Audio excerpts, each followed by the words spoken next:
Courts have already ruled that religious bodies alone have the power to decide about the hiring and firing of clergy. In this case, the school, Our Lady of Guadalupe, argues religious teachers also minister, so the government should be kept away from their hiring and firing. The doctrine is the ministerial exception, and the question is, does it apply to who teaches religion at religious schools? Becket attorney Eric Rosbach argued the point to the justices not in the chamber, but over the phone. Their job, number one, and their overriding commitment was to teach these kids to become Catholic and to believe in the Catholic faith.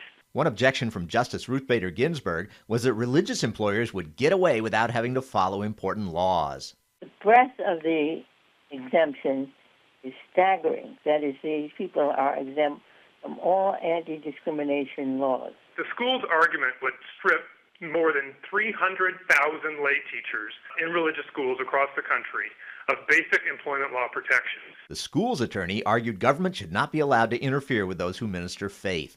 The school's defenders pointed out in a brief to the court how the laid-off teacher in this case was like a minister. She taught daily religion classes covering core Catholic doctrine, the sacraments, and how to read the Bible. She led daily and spontaneous prayers with and for her students. You're teaching them religion more than they get to spend time with the parish priest.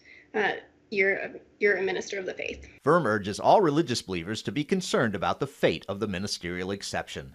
The right of religious schools to choose who passes on the faith to the next generation is important to all faiths. And if the government can dictate who teaches the faith, then they can decide what is being taught as well. Strict constitutionalists interpret the First Amendment as being all about keeping government from controlling religion. And they say that's what's at stake in this case, keeping the hands of the state off the church. Paul Strand, CBN News, Washington.